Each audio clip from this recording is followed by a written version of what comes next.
Hello student. Last lecture में आप सबने देखा था कि सेल्फ पॉलिनेशन होने के लिए फ्लावर में क्या अडेप्टेशंस होते हैं, है ना, या प्लांट में क्या अडेप्टेशंस होते हैं। आज हम देखेंगे क्रॉस पॉलिनेशन के लिए क्या अडेप्टेशंस होते हैं, है ना। तो आज हम जानेंगे अडेप्टेशंस फॉर क्रॉस पॉलिनेशन। तो क्रॉस पॉलिनेशन का मतलब तो आप समझते हैं कि एक फ्लावर के एंथर से पॉलन ग्रेन दूसरे प्लांट के फ्लावर तक पहुंचने चाहिए, है ना। और इसके लिए डिफरेंट टाइप्स के एजेंसीज या पॉलिनेटिंग एजेंट भी इन्वॉल्व होते हैं। लेकिन हम देखते हैं कि प्लांट में ऐसा क्या मॉर्फोलॉजिकल चेंज आता है या इस तरह का क्या बदलाव आता है जो क्रॉस पॉलिनेशन को प्रमोट करता है या सेल्फ पॉलिनेशन को रोकता है ना। तो इसमें सबसे पहला जो अडेप्टेशंस है वो है यूनिसेक्सुअलिटी, है ना। तो पहले समझेंगे यूनिसेक्सुअलिटी का मतलब क्या है। यूनिसेक्सुअलिटी का मतलब है कि प्लांट कंटेन ईदर मेल और फीमेल रिप्रोडक्टिव यूनिट या सेक्स ऑर्गन, है ना।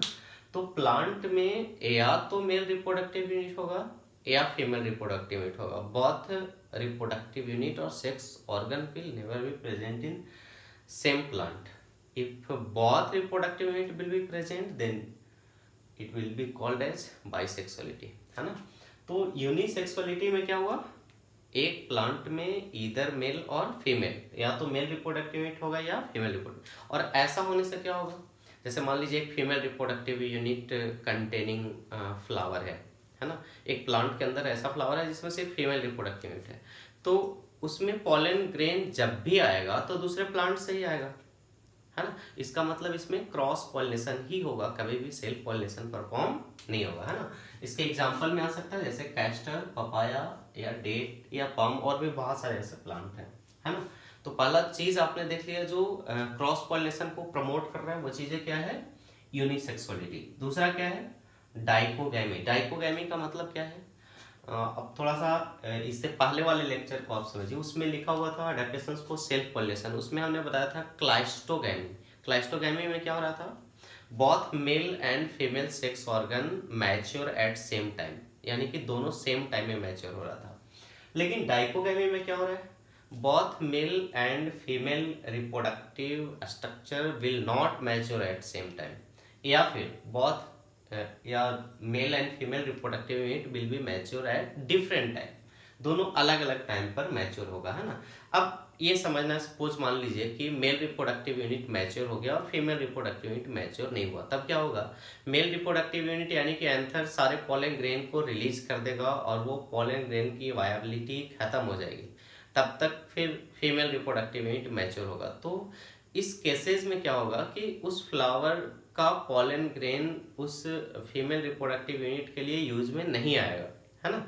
दोनों को सेम टाइम पे मैच्योर होना जरूरी है। अब देखिए इसमें दो कंडीशन आता है, एक कि ये पहले मेल रिप्रोडक्टिव यूनिट मैच्योर होता है या पहले फीमेल रिप्रोडक्टिव यूनिट मैच्योर होता है। अगर पहले मेल रिप्रोडक्टिव यूनिट मैच्योर होता है तब हम इसे कहेंगे प्रोटैंड्रस, है ना। प्रोटैंड्रस में क्या होगा, पहले मेल रिप्रोडक्टिव यूनिट मैच्योर होगा, तो यहाँ पे हम लिख सकते हैं मेल रिप्रोडक्टिव या सेक्स ऑर्गन, है ना, सेक्स ऑर्गन मैच्योर फर्स्ट, है ना। तो इसमें प्रोटैंड्रस में क्या होगा, मेल सेक्स ऑर्गन पहले मैच्योर होगा। लेकिन प्रोटोजाइनस में क्या होगा, इसमें फीमेल सेक्स ऑर्गन, है ना, मैच्योर फर्स्ट। इसमें पहले फीमेल सेक्स ऑर्गन ही मैच्योर हो जाएगा। अब अगर प्रोटैंडस के एग्जांपल में देखें तो कॉटन, ओकरा या लेडीज फिंगर या सैल्विया, है ना, इस तरह का प्लांट। अगर प्रोटोजाइनस में देखें तो मिराबाइलिस सेल्फा, या फिर इसको क्या कहते हैं, फोरोक्लॉक फ्लावर, है ना। क्या लिख सकते हैं, कस्टर्ड एप्पल, यानी कि इसको हम लोग कहते हैं कॉमनली शरीफा, है ना। इसके बाद हेट्रोस्टाइलिक, तीसरा जो एडेप्टेशन है जो क्रॉस पॉलिनेशन को प्रमोट करेगा वो है हेट्रोस्टाइलिक। अब हेट्रोस्टाइलिक क्या है, इसमें मेल सेक्स ऑर्गन या मेल रिप्रोडक्टिव यूनिट जैसे स्टेमेन है, दूसरा फीमेल रिप्रोडक्टिव यूनिट यानी कि कार्पेल या पिस्टिल, ये दोनों का जो पोजीशन होगा, है ना, ये पोजीशन डिफरेंट होगा। बेसिकली एंथर का पोजीशन और स्टिग्मा का, ये दोनों का पोजीशन डिफरेंट होगा, और ऐसा होने की वजह से सेल्फ पॉलिनेशन परफॉर्म नहीं हो पाएगा, है ना। जैसे दोनों का एग्जांपल देखते हैं पहले, इवनिंग प्राइम रोज में, है ना। तो इवनिंग प्राइम रोज में दो तरह का फ्लावर प्रोड्यूस हो सकता है। एक जो फ्लावर प्रोड्यूस होगा इसे हम कहेंगे पिन फ्लावर, है ना। पिन फ्लावर में क्या होगा, सपोज मान लीजिए इस तरह से ये फ्लावर है, ये इसका फीमेल रिप्रोडक्टिव यूनिट है यानी कि कार्पेल है, और ये इसका स्टेमेन है ना। तो आप यहाँ पर क्या देख रहे हैं, स्टेमेन का जो हाइट है या मेल रिप्रोडक्टिव यूनिट का हाइट है वो स्टिग्मा के हाइट से काफी बिलो है, इसका नीचे है, और ऐसा होने से क्या होगा, कभी भी इसमें सेल्फ पॉलिनेशन परफॉर्म नहीं होगा, है ना। दूसरा जो इसमें फ्लावर प्रोड्यूस हो सकता है उसमें क्या होगा, तो उसमें जो है वो फीमेल रिप्रोडक्टिव यूनिट जो है उसका हाइट कम होगा, और मेल रिप्रोडक्टिव यूनिट का जो हाइट है वो ज्यादा होगा, है ना। तो एक तो हो गया, इसे हम क्या कहेंगे, इसे पिन फ्लावर कहेंगे, पिन फ्लावर, है ना। और इसे क्या कहेंगे, इसे थ्रम फ्लावर, थ्रम फ्लावर कहेंगे, ठीक है। तो इवनिंग प्राइम रोज में आप देख रहे हैं हेटेरोस्टाइली, यानी कि यहाँ पर जो पोजीशन है एंथर और स्टिग्मा का वो डिफरेंट है।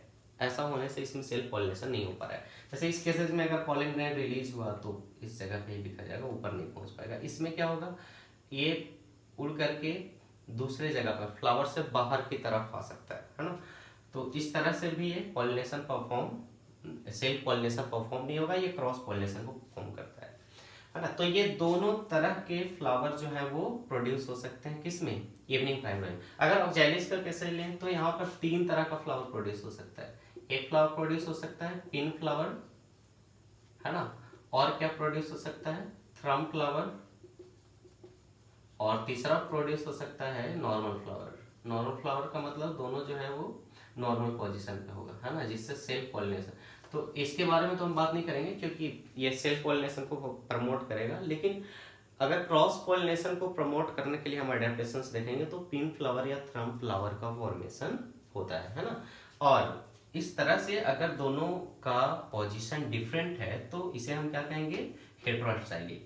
इसके बाद नेक्स्ट जो अडेप्टेशन है जो क्रॉस पॉलिनेशन को प्रमोट करता है वो है सेल्फ इनकम्पैटिबिलिटी। इसका मतलब क्या है, सेल्फ इनकम्पैटिबिलिटी का मतलब, इसका मतलब है कि सेम फ्लावर का पॉलन ग्रेन जर्मिनेट नहीं होगा स्टिग्मा के ऊपर, है ना।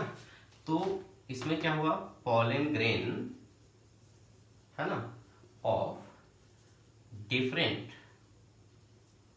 Flower will be germinate on stigma, है ना। तो सेम फ्लावर का अगर पॉलन ग्रेन पहुंच भी गया स्टिग्मा के ऊपर तब उसका जर्मिनेशन नहीं होगा, है ना। जैसे हम इसको समझते हैं कि मान लीजिए इस तरह से ये फ्लावर है, ये इसका स्टिग्मा है ना, ये इसका एंथर है, और इससे पॉलन ग्रेन रिलीज होता है ना। पॉलन ग्रेन रिलीज हुआ, इसके ऊपर पहुंचा भी ये पॉलन ग्रेन, लेकिन ये पॉलन ग्रेन जर्मिनेट नहीं होगा, है ना। जर्मिनेट कौन होगा, तो मान लीजिए ये दूसरे प्लांट का है, बगल में है, या फिर किसी इंसेक्ट के थ्रू दूसरा पॉलन ग्रेन आया था और वो जर्मिनेट हो रहा है ना। तो सेल्फ इनकम्पैटिबिलिटी मतलब इसके खुद के एंथर से जो पॉलन ग्रेन रिलीज हो रहे हैं उसमें वो एबिलिटी ही नहीं है कि वो जर्मिनेट हो या फर्टिलाइजेशन में पार्टिसिपेंट्स हो, है ना। तो इसका कॉमन एग्जांपल क्या हो सकता है, पोटैटो, टोमेटो, ये सारी चीजें। तो हमने क्या देखा इस लेक्चर में, क्रॉस पॉलिनेशन के लिए क्या अडेप्टेशंस आ सकते हैं। सबसे पहले यूनिसेक्सुअलिटी। यूनिसेक्सुअलिटी में क्या होगा, एक प्लांट में या तो मेल रिप्रोडक्टिव यूनिट होगा या फीमेल रिप्रोडक्टिव यूनिट। डाइकोगैमी में क्या होगा, मेल और फीमेल रिप्रोडक्टिव यूनिट का मैच्योरेशन सेम टाइम में नहीं होगा, है ना। अगर मेल पहले मैच्योर होता है तब क्या कहेंगे, प्रोटैंडस, और अगर फीमेल पहले मैच्योर होता है तब हम क्या कहेंगे, प्रोटोजाइनस, है ना। हेटेरोस्टाइली, हेटेरोस्टाइली में क्या होगा, इसमें एंथर और स्टिग्मा का जो पोजीशन होगा वो डिफरेंट होगा, और ऐसा होने के लिए दो टाइप के फ्लावर प्रोड्यूस होते हैं। अगर एंथर का पोजीशन नीचे है और स्टिग्मा का पोजीशन ऊपर है तब हम इसे कहेंगे पिन फ्लावर, और अगर एंथर का पोजीशन ऊपर है और स्टिग्मा का पोजीशन काफी नीचे है तब हम इसे कहेंगे थ्रम फ्लावर, है ना। इसके बाद नेक्स्ट क्या है, सेल्फ इनकम्पेटिबिलिटी, इसमें क्या होगा, सेम फ्लावर का पॉलन ग्रेन जर्मिनेट होने के लिए कैपेबल नहीं है ना। तो आज के लेक्चर में बस इतना ही। इसके बाद हम और डिफरेंट टाइप्स के पॉलिनेशन के बारे में डिटेल से जानेंगे अगले लेक्चर में। Thank you.